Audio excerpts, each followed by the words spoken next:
to my podcast, Real Talk with Laquita Taylor now. I thank God for all of my listeners. I thank God for our team. God is really opening up doors. He's really doing great things, and I know that um, He has a purpose for us to do. And so I thank God. And so I had one guest that's going to be, I'm looking forward to him coming, but he had surgery. And so he said, Quita, I'm not ready yet. He is so funny, but he's a powerful man. And so I'm looking forward to when he can come on. And, so much going on now. And so I just said I would just do it by myself. Um, Again, I first of all thank everyone for praying for me. A lot of people knew that my brother had passed. And now we're getting ready for his services. By the time this comes on, his services will already have passed. But in the process, I said, well, I'll just come on today because I really didn't have anyone that I could really talk to. I'm in a place now where I'm just kind of quiet. And when you get older, you begin to understand things better, as they say in the by and by. So tonight, I just want to talk real talk about my walk with my brother. Things that I never experienced in my life, things that I never thought that I would do.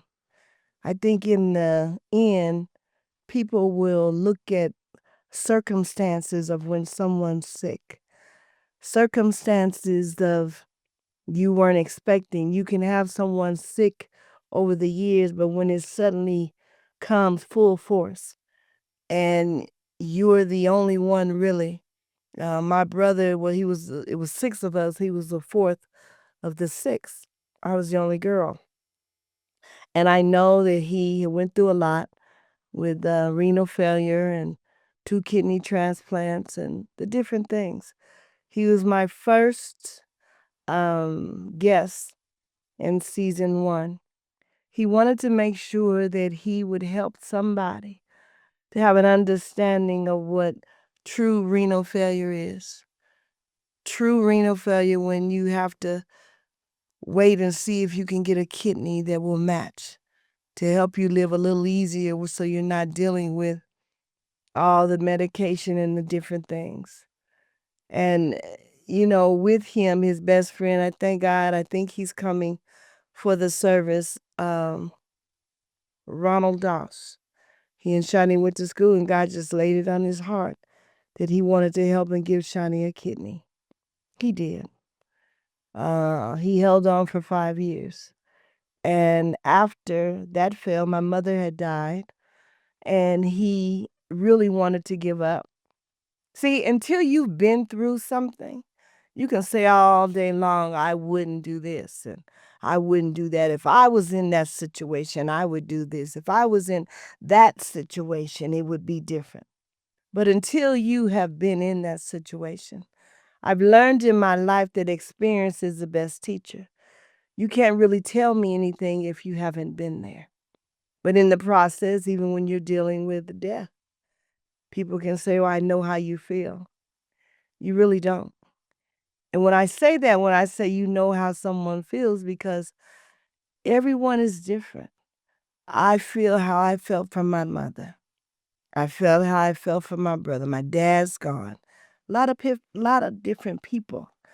But when you may have lost a child and you're going to help your friend, and I just, from my experience, sometimes it's not good to say, I know how you feel. Because no one truly knows how that person feels but themselves. Sometimes you're in a situation where it's like, whoa, it's been so tragic. 2 times I buried a family of 5.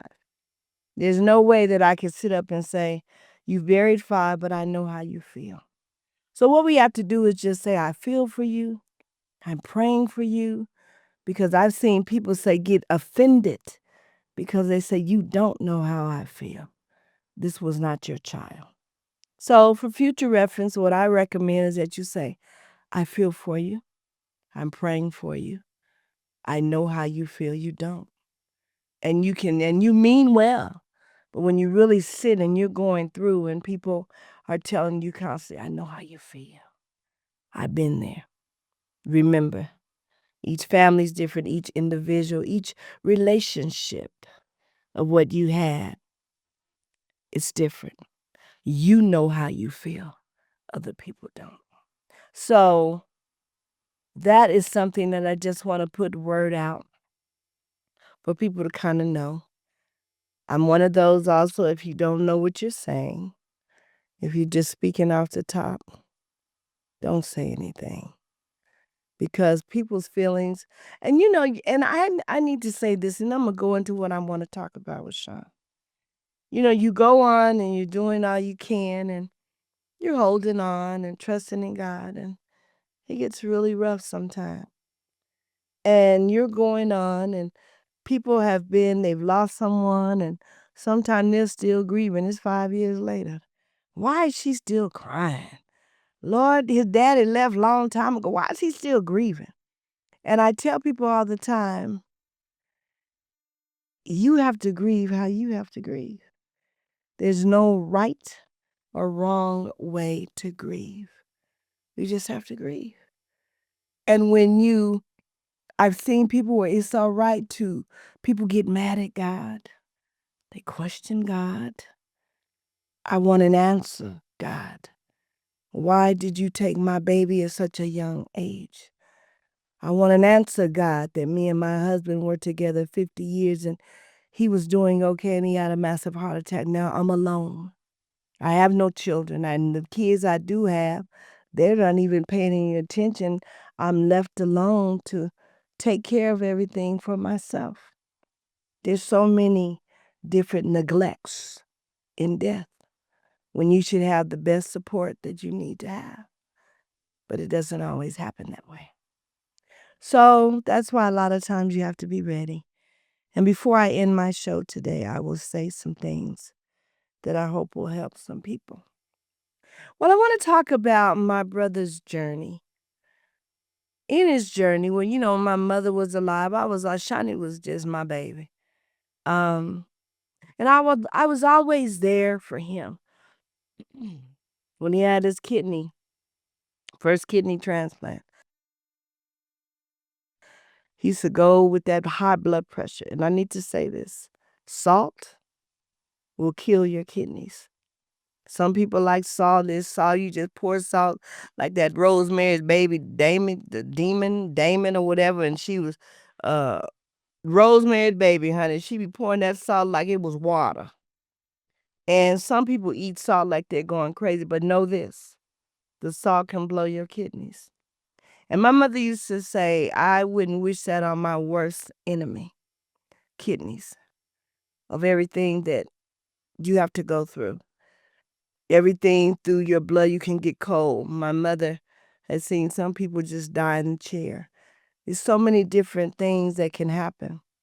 But I know for sure blood pressure, when I have my guest on, we're going to talk about a lot of that. So when you're young, you want to have your fun and, doing everything. And we're in another time now. It's not so easy even for young people. And you go on and you're doing all, you want to party, you want to get down. But then you're not really realizing about your health. A lot of times what will happen, people, especially young men, you don't want to take your blood pressure because it makes things not happen. But what you're going to learn as time goes on, I'd rather it not happen and live versus not happen and then you have a massive stroke or die. So we have to understand the different things of what is going on. With Sean he loves salt. College boy used to drink. He used to have just a good time. Everyone can't do that. It's not a continuing lifestyle when you're taking risks.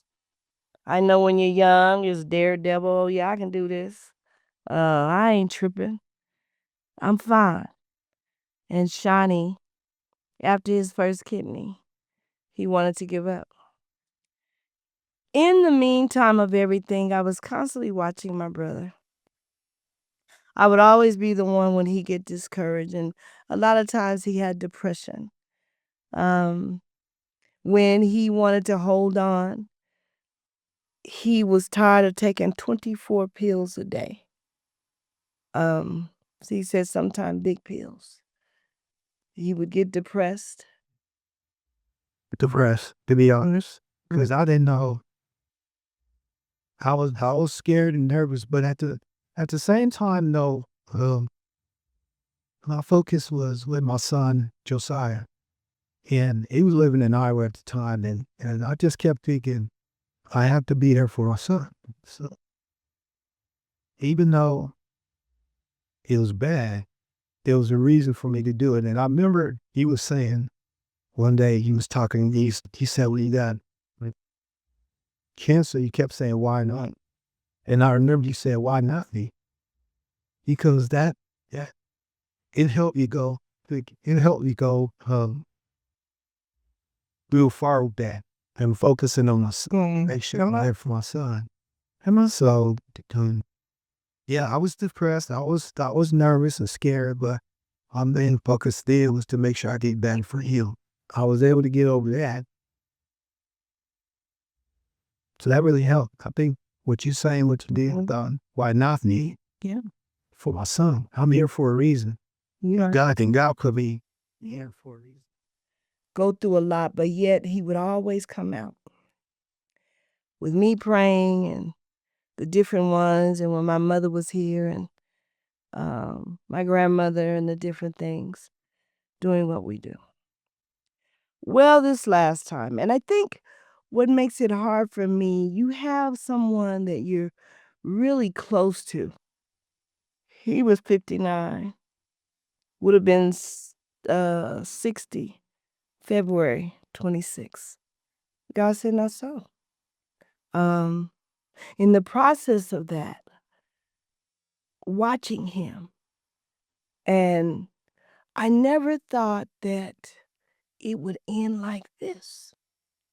But when you know God, you know that we all must go and we all must trust in God. You know that this is not our home, but home is where we're going. Well, with Sean, when I remember when my brother Harold got killed, Shawnee was always the one with me when Harold, they had did some stuff to him, and when they did find him, he was in the hospital. He had had 7 heart attacks and 10 seizures. I mean, when they called us, we got there, Shawnee was right there. Got to the hospital, and they did surgery. In the meantime, he was left in the elements. So you don't know what people, you can look at somebody, but you don't know what they've been through. You don't know what they've been through in their experience of life. So when people judge people, that irritates me so much, because just because you haven't went through a killing, your family member being killed, just because you never had cancer, just because everything seemed so perfect, just hold on to your hat. Every day that we live, we don't know what the struggles of life are going to bring. Well, Sean was always the one that would run. Even family functions, people sometimes didn't want to go, he would go. When we got to the hospital, I will never forget it. My brother's birthday was always the 5th of July. So we always celebrated on the 4th. Real talk, he had just got out of prison. He had promised me that, Quita, when I get out, this is Harold, everyone knew him as I.C. When I get out, I'm going to be all right. I'm done with the drugs, I'm done, but they can say it, but the true proof in the pudding is when you get out on the streets and you got all your past and it's right around you, different people you used to get high with or used to kick it with or you rob people with. Everyone can't get out the first time. And that was Harold's numerous of times. But this last time, he made a promise that he would not get high. He was going to do the right thing. Now, what I tell people about this, be careful what you promise God. He hears. Men forget, but God doesn't. He got out. I didn't even get to see him. 2 days later, they called us. He wasn't at where we always had the gathering, and my mother was so worried, and me, my slick mouth. She said, I haven't talked to Harold. Where's Harold? So he probably somewhere getting high. Didn't know. And that's exactly what they did him dirty. And he died. But before he dies, me and Shani against the world. We go and he's having these heart attacks, seizures. And we were there standing. My mother couldn't go in. No one could go in but me and Shawnee. And we stood back and they said, we need you to come and see. Do you want us to keep on? That's the first time that I had seen where they question and say, do you want to keep going or do we stop? I remember my brother High C gurgling about 3 more times. Every time they would pump his heart, it would go about maybe a minute and it would stop again. And me and my brother Sean, we looked at each other and said, it's time. Let him go. So he was that kind. He was a comforter. He was always under me as anything that I needed. Then when I had my blood clot a year ago, I've been letting you know why you get so connected. Sometimes, and he was my younger brother, but sometimes you go through enough in life for situations where that person is there. There's a connection. It doesn't matter the age gap. Sometimes your baby sister, your baby brother is your favorite. And you got other one you probably grew up with, but as you grow, we learn to know who that person really is. My blood clot. Had pain. Never experienced the pain. I've never experienced anything like that in my life. I came home, I didn't know. I thought it was gallbladder. I didn't know what was going on. And I remember I kept trying to sit up and then I would lay down, but it's the most excruciating pain. I need to say this. If you have a pain in your leg, your arm, your side, and it's the worst pain you've ever felt, you better go to the doctor. Because people are really dying now from blood clots. It's on another level. And all it takes is one to break away. It go in your heart, your lung, even work its way up to your brain. They're tricky. They talk about blood pressure.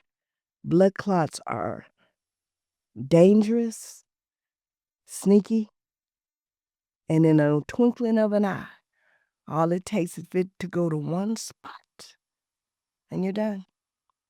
Well, that night I was really sick. I didn't know. I said, well, I'll lay here and I'll go to the doctor tomorrow. Hadn't talked to Shawnee hadn't talked to him for almost a week.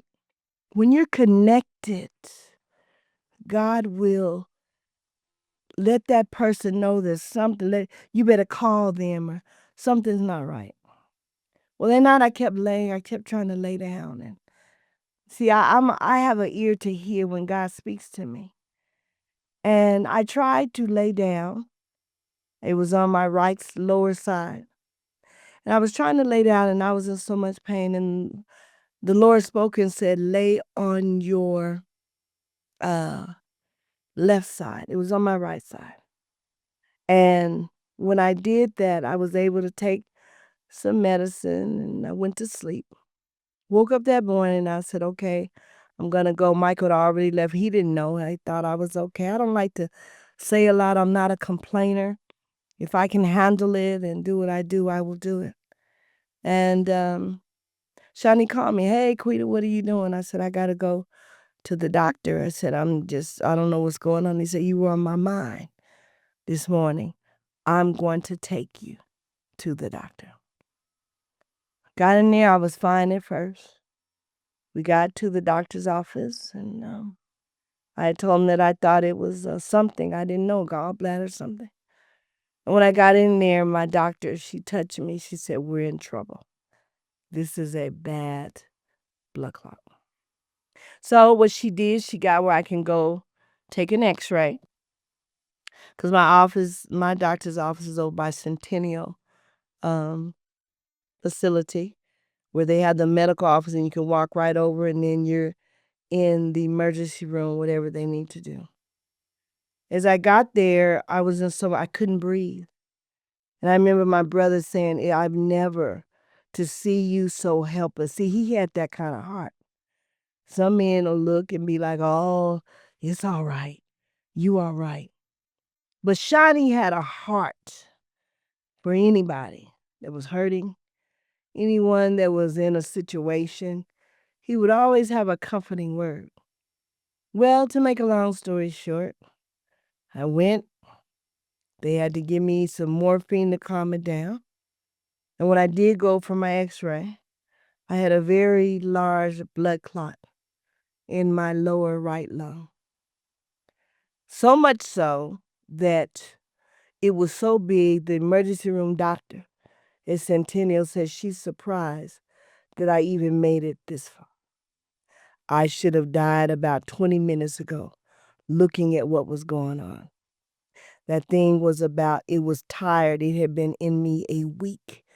Don't tell me about how God will protect you and you don't even know sometime until you go and see something. And it's like, my God, God has protected me. Shawnee said, I felt so helpless watching you.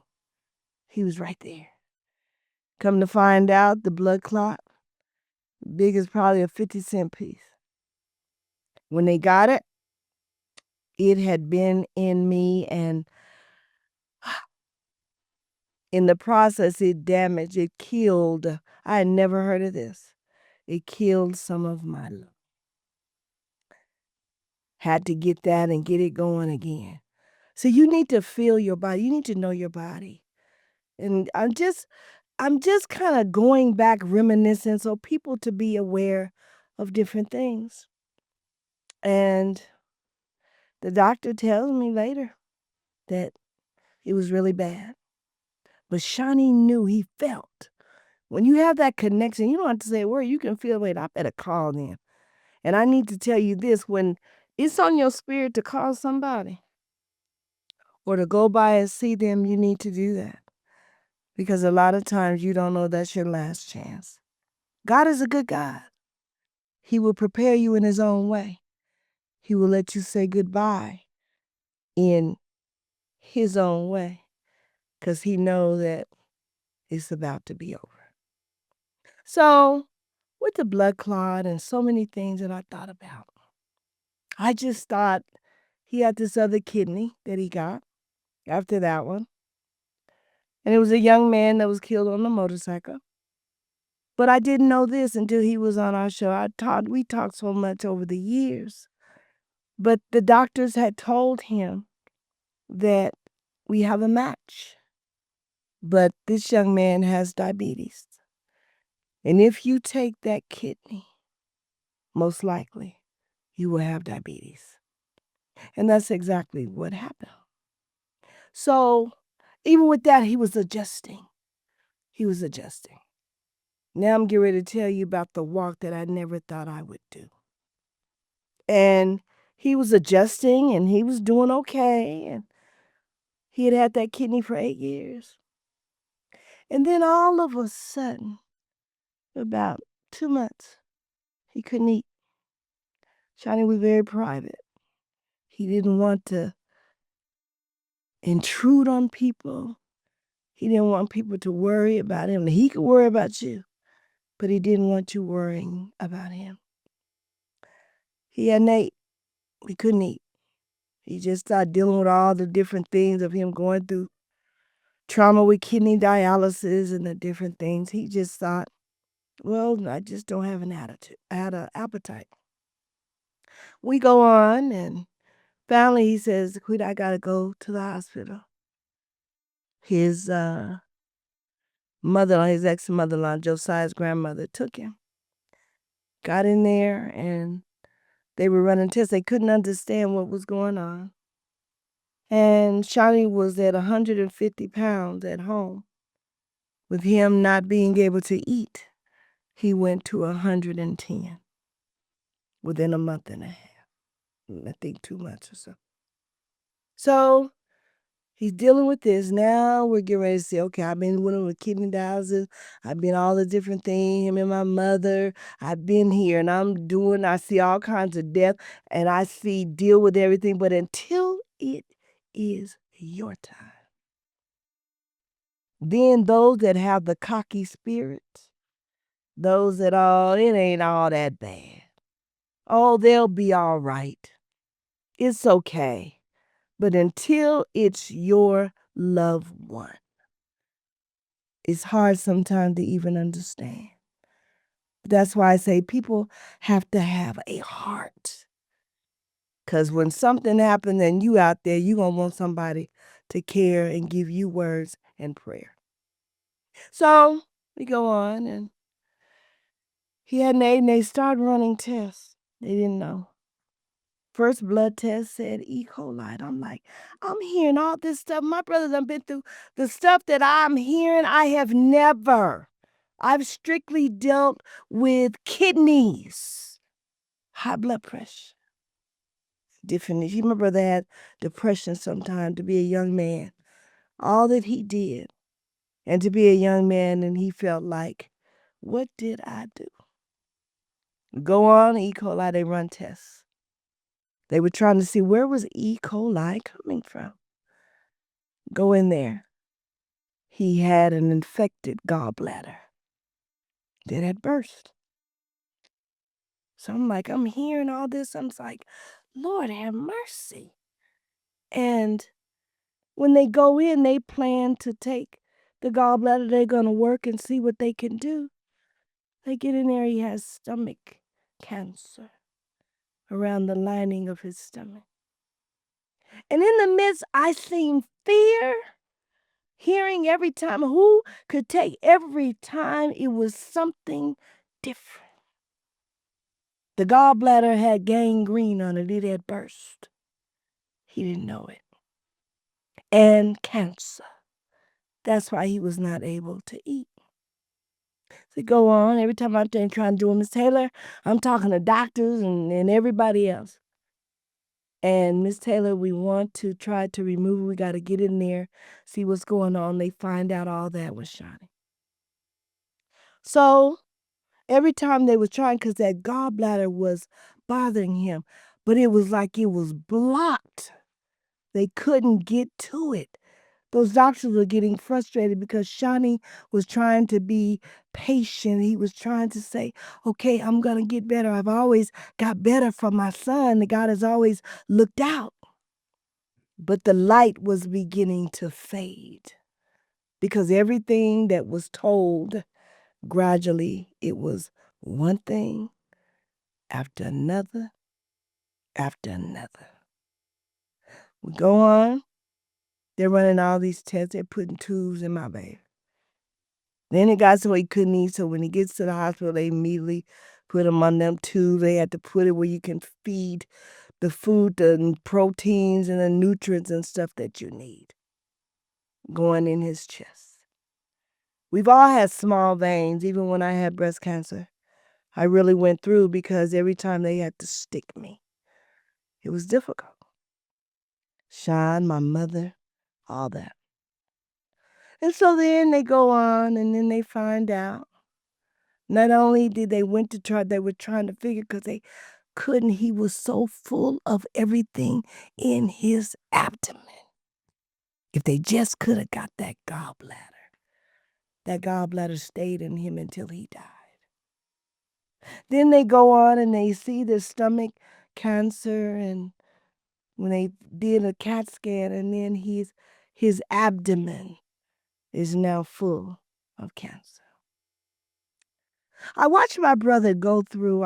It was a walk that I never expected to happen because I was content. He's holding on. But I always used to think it was 6 of us. Harold was the first. Who would be next? I soon found out. And so as we go on and we're doing everything and trusting in God and constantly, I would leave and it was something else and it was something else. But he held on. His main thing was he wanted to hold on for his son. When my mother got sick, gallbladder, had got infected. She'd had surgery. Sepsis had got in her bloodstream. Sepsis is that's the worst infection that you can get. It's like a pus. So it's very painful. Not many people live from sepsis. They get it in time, there's a chance, or different things. But you're hearing all these different things. And what was getting him, the same thing that we heard with our mother, it was beginning to happen to Sean. Go on, sepsis, okay. And then they couldn't remove anything because inside his abdomen, it was so full of cancer and infection. They kept giving him all this infection. He stayed on that pump, I know, the whole almost time he was in that hospital. And I want to put a shout out to University Hospital. They did all they could to help my brother and try to keep him alive as long as they could, doing everything. Then we go on, and next he has a urinary tract infection. Urinary tract infection, it caused sepsis. But before that, he had a blood clot. A blood clot in his leg, not long after one in his lung. They were able to kind of do something to dissolve it. They could never go in there to do surgery. It was like he was fighting a losing war. But God allowed him to live for 3 months. He was able to talk to us and we'd laugh and different things. Sometimes he was so exhausted and I would look and I would pray. And what got them, the frustration that I seen with the doctors, they weren't allowed to get into his body because he was so full with cancer and infection. So then he got to the point, I'm going to live until I die. I have to live for Josiah. Now keep in mind, I'm working in the funeral business. I'm hearing all the stories that I hear all the time. Some of them are the saddest stories you couldn't believe. Some people, it's just, when you hear it, it's like, my God. But all the stories that I've heard and hearing about the sickness where you say, Lord, just set them free. I'm now beginning with my walk to understand just what they meant. With my mother, after her surgery, she got that sepsis. 5 days later, my mother was gone. Sean went through. And with everything that he went through, he never really complained. The only thing that I remember, and see, the test for me was everything that I had to endure, not saying I didn't want to, but things that I had never experienced during that walk, working every day, dealing with death, get off work, walk to the hospital. I sometimes had to park away, and I'd walk by myself to get till I could be there with my brother. It was rough, but I did it.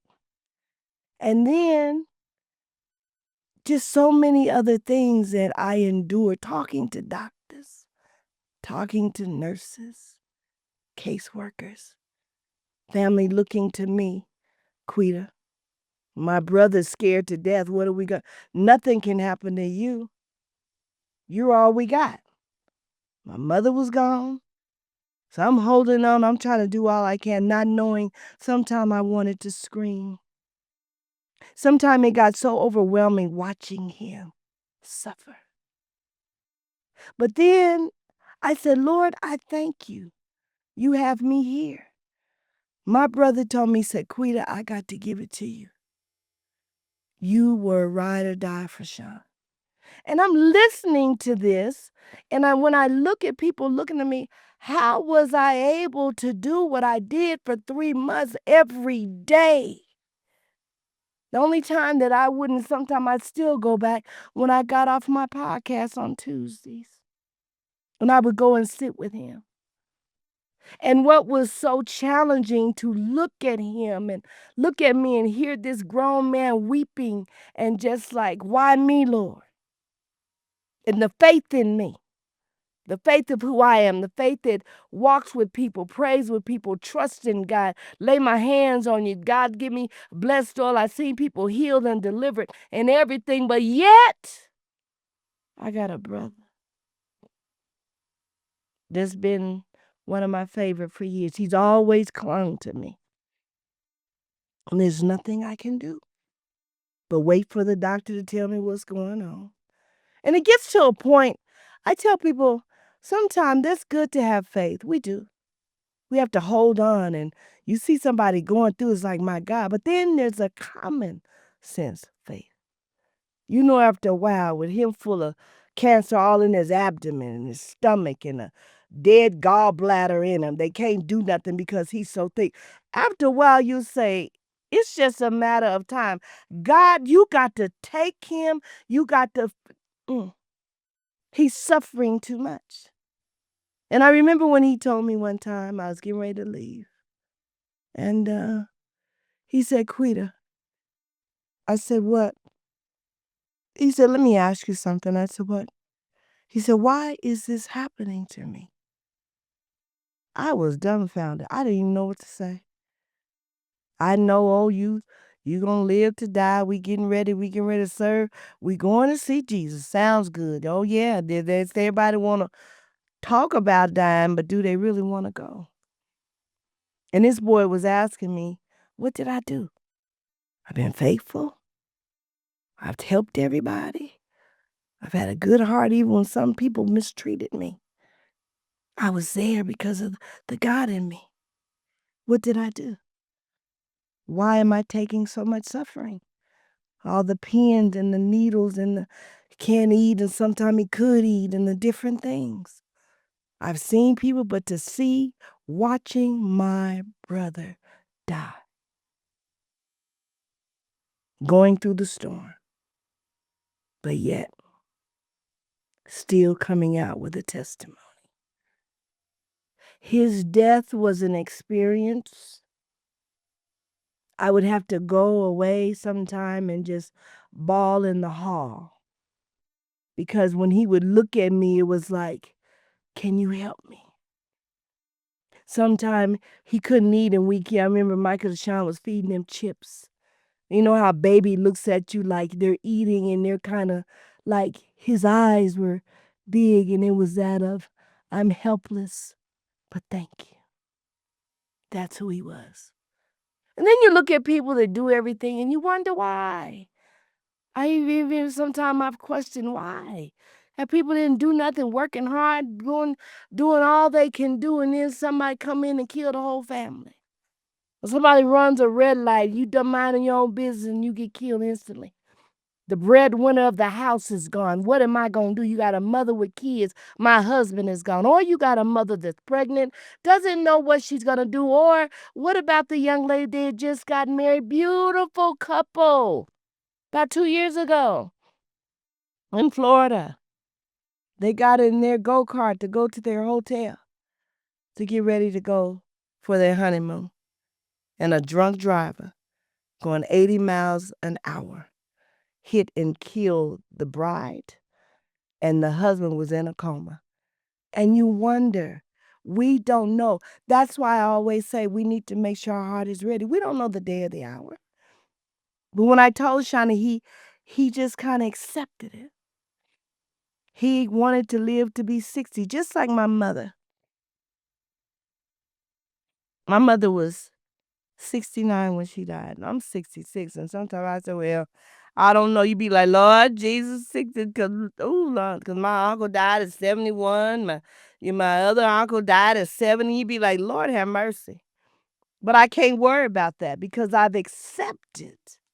If I didn't learn nothing else, watching my brother holding on and still looking up when he knew he was going through, and he still held on. So in that, with my mother, all the different things, and I said, Mother, do you understand what they're saying? And she said, I guess they're saying that I'm going to die. But if I could live to be 70, I wanted to live to be 70. But if I don't, it's all right with me. When you can say that and knowing that you're going to die and you have a peace, see, that's the kind of death I want. I don't want, oh, Lord Jesus, I'm getting ready to die. Lord, I messed up with that one. I should have told her I was sorry when I took her cookies. I'm being funny. I could go deeper. But I'm saying, I took her cookies and I never, when she did me bad and I never forgave her and I should have forgave her and now they're telling me I'm getting ready to die. Oh my God, what am I going to do? Shawnee, 59. Told him he had a couple of weeks, maybe 6 months.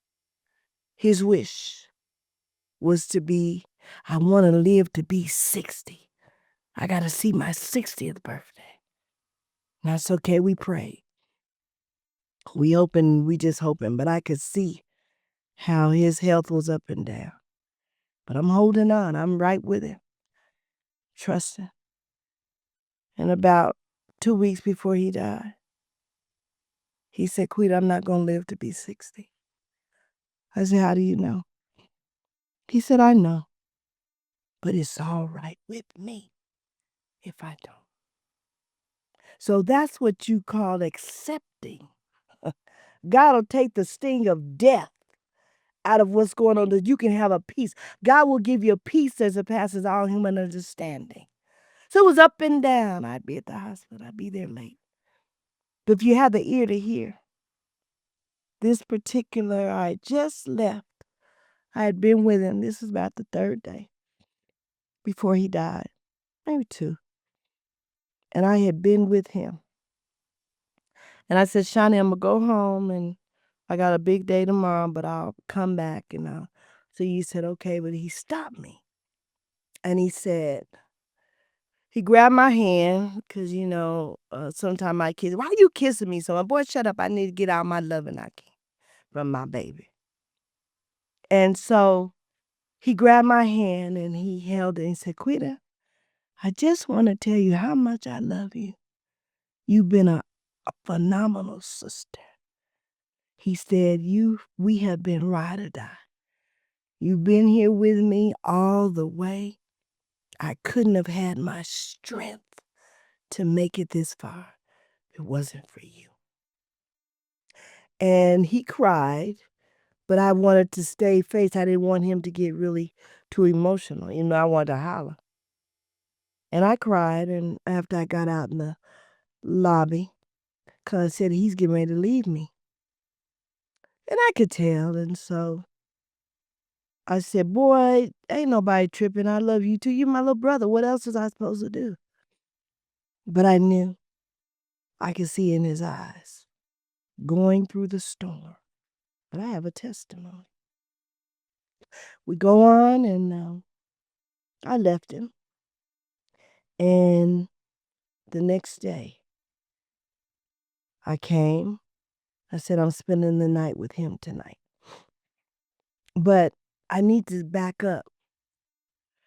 When I left him, he went down and his blood sugar would go up and down. It would go up and down.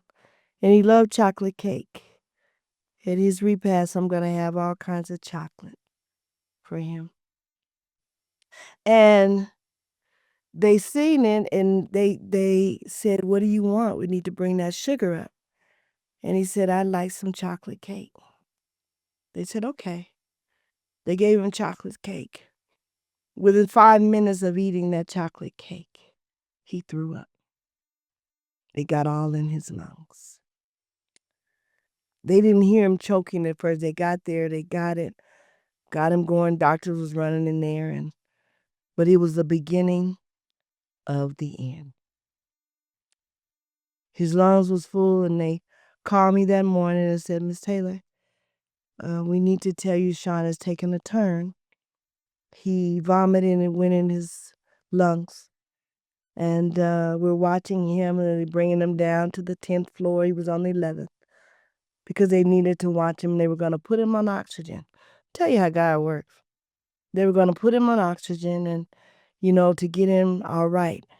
But you could hear the gurgling. They would have to get the fluid off of his lungs because now we were spiraling down. And so I said, I'm spending the night. I stayed with him. Kept gurgling, and he would talk a little, but I could tell he was winding down. I said, I'm going to spend the night with him, and I got up, and I had a family. I said, I'm going to go see this family, and I'll come back. And my thing was, I didn't want Sean to die by himself. I wanted him to hear my voice. I wanted him to know that I was there with him. I wanted him to know the 3 walks, the 3 months that I was with him. If it was another week, another 3 days, I was going to be with my brother. So I seen him, he was gurgling a lot. And I remember when he woke up about 4:30 and he was gurgling, choking. I ran to the nurse. I said, "You need to come now. He's he's gurgling, he's choking." They came, got him, cleared him up, cleaned him up. Then they're cleaning up, they was gonna clean him, and when they turned him over to get him all clean and everything, the fear. Not the fear, but he was hurting, he was shaking, and he looked at me like, "Quita, I want you to help, but there's nothing that you could do." In his eyes, you can see a person's soul through their eyes. I seen Shawnee's soul. I'm going to be leaving here. So went on, I stayed there, and then Josiah's mother came, she stayed. I said, "I'll be back later, da la la." Long story short, when I got back, I could see the change. And I had left my phone in my car. I always do valet when I could. And I could see he was changing. I said, "Sean," I said, "I'll be right back. I got to get my charger," because I said, if something happened, I don't have my phone, call people, nothing. I said, "I'll be right back." And this is his thumbs up sign. He gradually brought it up like, "Okay, I'm going." I tell my son, "I get here now, now, now. I think your uncle's transitioning." So I'm trying to get to the car to get my car out. And I said, "Please, please get my car. I have to," my son, and I seen Michael coming. I said, "Park it. We got to go." I'm flying to get to the 10th floor because I knew something was coming. When I get to the 10th floor, I get off the elevator. And the nurses see me. And they said, "There's his sister now." They said, "He's gone." It wasn't that he was gone. I'm telling the emotions, when you're there, you don't know how you'll be. It wasn't that he was gone. I knew he was leaving, but I didn't want him to die alone. I wanted him to know that I loved him.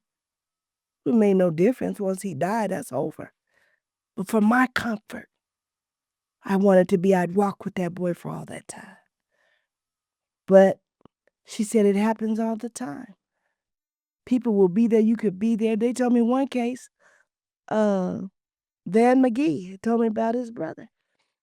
His sister said a joke. They all around the room and they're talking and they said a joke and everyone kind of laughed. He even kind of chuckled. They turned their head to look at who told the joke. When they turned back around, he was gone. They couldn't believe it. So they said a lot of times they don't want anyone to see them. They want to die alone. They don't need to see me go like this. Well, Sean, it had only been a minute.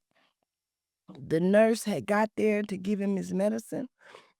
She was going to give him some medicine. She'd been out the room maybe a minute and a half. When she got back, he was gone. So he died peaceful. I accepted it. I grieved. But I don't grieve as someone that did not know God. I don't grieve. I thank God for the walk that I did with that boy for 3 months. The ups and the downs and laughing and being with him and talking about things. And if you have someone that's going through, you need to be there. You need to let them talk because I tell people, especially when you're older, because when they're gone, that history of grandmama, some people know more than others. Some kids know, some don't. You need to learn to get with the ones, those elderly, the history, because when that last one of that older generation is gone, the history is over. And if you didn't take time to listen, you didn't take time to ask questions, You didn't take time to know about great grandmama or the different ones. Now I'm that era where I can talk about things where I grew up. I can talk about the elders. I can talk about things. But if you don't have time, young people, and you don't want to talk and you on your way and you got to go and this, that, and the other, because I missed out on some things back in my young day, real talk. Didn't have time. I wanted to party. I'll talk later. I'll get what I don't want to hear about her dying or she gonna die or hear about great grandmama a long time ago. I've been there. And when she died, I was lost because the history of what we talked about, when I could ask more questions, it was now over. So I learned when people are sick, you don't have to be there all the time, but check on, especially, but Shawnee, I had to be. But as long as you check on them, long as you tell them I love you, as long as you go in there, and I fed him once for Christmas. He loved hot water cornbread. I took greens and hot water cornbread and fried chicken. And he ate that, and my brother and Michael DeShawn, I fed them all. But I feel good. And when they come, whether you're there to see them die, or whether you run to get your charger from your car to get back, before you could hit the floor, the doctors and nurses are greeting you. They're crying to tell me because they knew how devoted I was to my brother and how he loved me. And they had to look at me and they were crying and went to hold me because now my boy was gone. So I'm about ready to end because I don't want to bawl. I'm going to be bawling enough. But I just want to say, walk. Do that walk. You can't go every day. I was right up the street from university, and then I have staff that covered. But I thank God that I did that walk. I wouldn't take it back. I wouldn't take back for every doctor that gave me what we could do. I wouldn't take back for every nurse that was, I'm your new nurse today, Sean. I'm here. This is my sister. I wouldn't take back when they were talking to him. He would get me on the phone because he wanted me to hear. So many times I wanted to holler because I said, this boy is going through. And then the last time, about a week, 2 weeks, I was sitting in the room, no TV on, no nothing. He was asleep. And I was looking at him, and he had just been through so much. Oh, they even did chemo twice, Dr. Chemo. It almost killed him because all that was going on in his inside. So I went on, and I'm looking at him, and I began to pray to God. Have you ever been in a situation sometimes you can pray? And sometimes all you can do is just grunt. Mm, mm, mm. That night I looked at Sean and I said, mm. He's suffering. I said, God, I ask for you. Give me the strength and the direction. But I need you to take him home. He has suffered enough. Give me the strength to do what I must do. But now I release him back to you, God. And wasn't long, maybe a week later or two, he's gone. Don't get me wrong, I'm going to miss him. Ooh, I'm going to miss that boy. But I have a peace because of who he was. I have a peace because I was there with him all the way that walk. I have a peace when sometimes I just wanted to just lay down and give up. But I kept going for my brother. I went through the storm, but I have a testimony of being a devoted sister to my brother, of God giving me the strength when sometime I wanted to buckle on my knees, when I go in there and see him and what they were doing to him and the different things, but I never wavered from my faith. So I just want to say, I learned my walk. I've learned how to be more peaceful. I've learned how to trust more in God because it's out of your hands. What you have to do is hold on to what you know and trust in God. Because when God says it's over, it's over. Just for people to be aware of kidney failure and just know the uh, just stay healthy. A lot of stuff you can avoid. I mean, I was taking, and I didn't even talk about the pills, but I'd say the first time I was taking like 31 pills a day, and that's just because I got high blood pressure, diabetes, the transplant pills, all this. I was so I'm not basically I'm a walking medicine cabinet, but I'll go back and I think about Joe because he has his autism, but during my little deal, I was my thing was just temporary. He has to live for that for the rest of his life, and that's what drove me.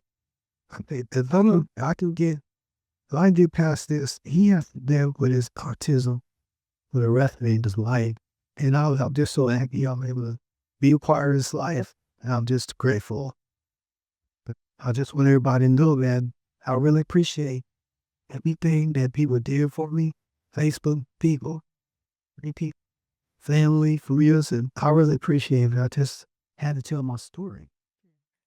I hadn't been gone 10 minutes and he took him home. So I thank God.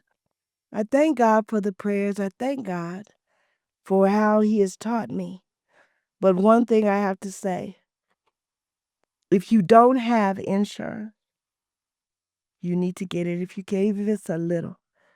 Cemeteries are now, like I said, 16,000, 10,000, 12,000, 20,000, and it's even going up now. We're in a different time. And I thank God for my brother. He thought everything was fine, but there's something that he missed looking out for Josiah. But it's okay. God's got us. So, you all, I thank God what he's doing. I thank God how he's blessing. Um, I heard myself, my mind was just racing, and I fell. I missed a step on the escalator. Started tumbling down. I hollered out, "Oh God." People were running along the escalator trying to tell me to hold on. Had I slipped, what the enemy was trying to let me go, had I slipped, I would have tumbled on those metal steps and I would have died. But again, it just goes to show, but I'm bruised up, I'm sore, but I'm here. Different things that I've been through, I'm here.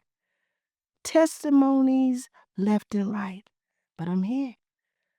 And each time as you experience different things and you can still say you're here, you're blessed.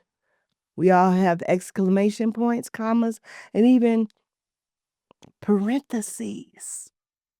But until God says, it's over. So in my closing, make sure your heart's right. Make sure you love on your loved one. Sometimes people don't have enough time. I wish I would have had time when I was young to sit down with my grandmother and get more. But when you're running, you're young, you don't have time. Life's too short now. We're in the last days. So don't forget your loved one. Don't forget nothing. Mama, I love you, okay? If you don't bring and you say, Mama, you need anything, they may say no. But son, Mama, I know you like orange juice. Dad, I know you like little fruits or whatever. Just coming by, you don't know what that means. Every time I walked in that hospital and sat with Sean and walked in the door, his face lit up like my sister's here. Now, what if I didn't go? What if no one could have helped him? I commend my brother Ronald Blue, commend my son Michael Deshaun Lee. Alex and me, and hadn't seen my brother, and I don't know when Alex came and kicked it with us. My cousin Jaretta, we were there. I thank God for Angie and Josiah's mother and his grandmother Donna. I thank God for the ones, even his friends that poured out and what they did for him. So now he's free. As we get ready to celebrate his life, I can now say he's free. He's resting in the arms of God. So I thank you all. I hope this has been encouraging to encourage people. Do that walk, ride or die. May not always be there all the time. I was just fortunate to be able to work around and be with my baby. Sometimes I'd be there till he sleep.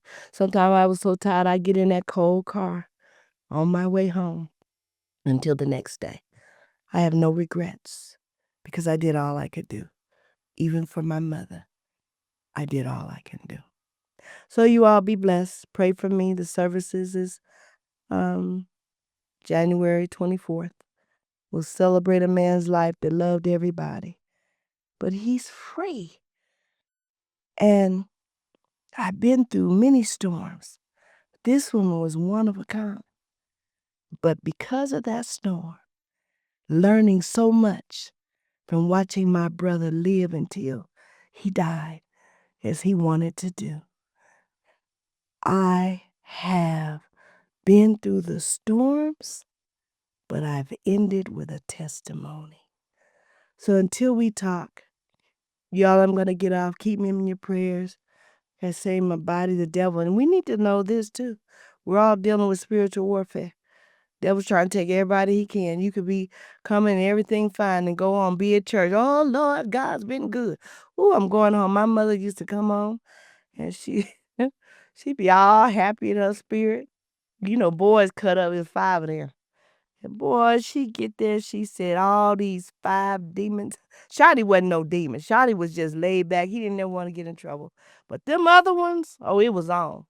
So the enemy will work with you. You can have the best time, and all of a sudden, here he comes to vex your spirit. Don't let him rise. I know it's hard sometimes. I know it's hard, hard with me sometimes. But I'm learning.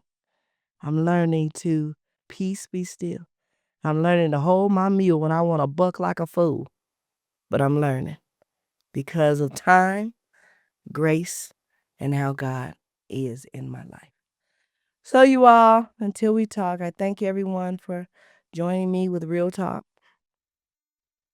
with Laquita Taylor. On YouTube, we're growing. I thank God for our staff. Getting to be known bigger and bigger. It just takes time. You got to crawl before you can walk. And I give him praise because he's working it out. When I first started podcast, he said, Quita, I think it's good. You're going to go far. I'm going to be your first one. And you're going to do good because that's who you are. I'm going to miss those encouraging words, but I got it. Learn to encourage yourself sometime, and you can make it. Well, you all, until we talk, have a good evening, good night. Thank you again for being with me this evening, going through the storms, but I still have a testimony. So until we talk, good night. Thank you for being with me. Real Talk with Laquita Taylor now. Bye-bye. Love you.